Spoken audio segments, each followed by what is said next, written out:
شروع اللہ کا نام لے کر جو بڑا مہربان نہایت رحم والا ہے۔ حامیم عین سین قاف۔ اللہ غالب و دانا اسی طرح تمہاری طرف ہدایات بھیجتا ہے جس طرح تم سے پہلے لوگوں کی طرف وہی بھیجتا رہا ہے۔ جو کچھ آسمانوں میں اور جو کچھ زمین میں ہے سب اسی کا ہے، اور وہ بلند و برتر ہے، عظیم ہے۔ قریب ہے کہ آسمان اوپر سے پھٹ پڑیں اور فرشتے اپنے پروردگار کی تعریف کے ساتھ اس کی تسبیح کرتے رہتے، اور جو لوگ زمین میں ہیں ان کے لیے معافی مانگتے رہتے ہیں۔ سن رکھو کہ اللہ بخشنے والا مہربان ہے، اور جن لوگوں نے اس کے سوا کارساز بنا رکھے ہیں اللہ ان پر نگراں ہے، اور تم ان پر داروغہ نہیں ہو۔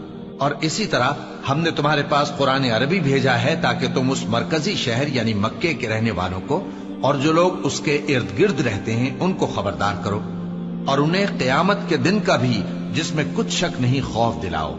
اس روز ایک فریق بہشت میں جائے گا اور ایک فریق دوزخ میں، اور اگر اللہ چاہتا تو ان کو یعنی تمام انسانوں کو ایک ہی جماعت کر دیتا، لیکن وہ جس کو چاہتا ہے اپنی رحمت میں داخل کر لیتا ہے، اور ظالموں کا نہ کوئی یار ہوگا اور نہ کوئی مددگار۔ کیا انہوں نے اس کے سوا دوسروں کو کارساز بنا لیا ہے؟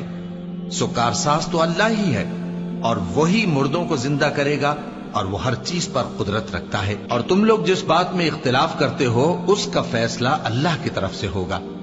یہی اللہ میرا پروردگار ہے، میں اسی پر بھروسہ رکھتا ہوں اور اسی کی طرف رجوع کرتا ہوں۔ وہی ہے آسمانوں اور زمین کا پیدا کرنے والا، اسی نے تمہارے لیے تمہاری ہی جنس کے جوڑے بنائے اور چوپایوں کے بھی جوڑے بنائے۔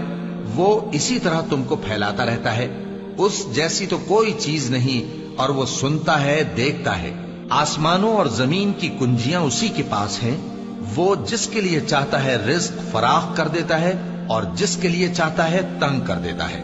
بے شک وہ ہر چیز سے واقف ہے۔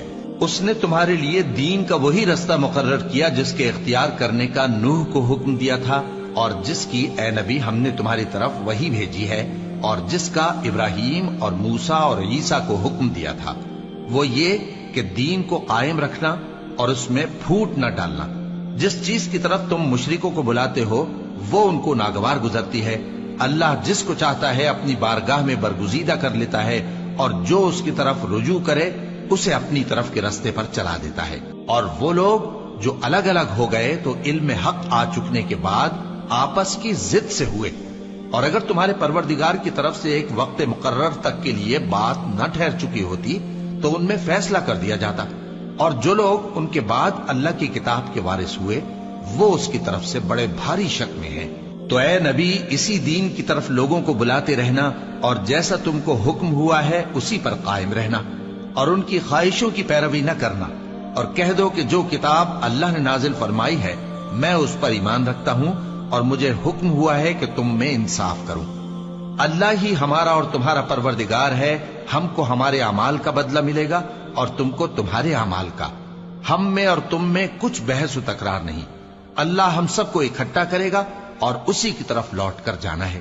اور جو لوگ اللہ کے بارے میں بعد اس کے کہ اسے مومنوں نے مان لیا ہو جھگڑتے ہیں، ان کے پروردگار کے نزدیک ان کا جھگڑا باطل ہے، اور ان پر اللہ کا غضب ہے اور ان کے لیے سخت عذاب ہے۔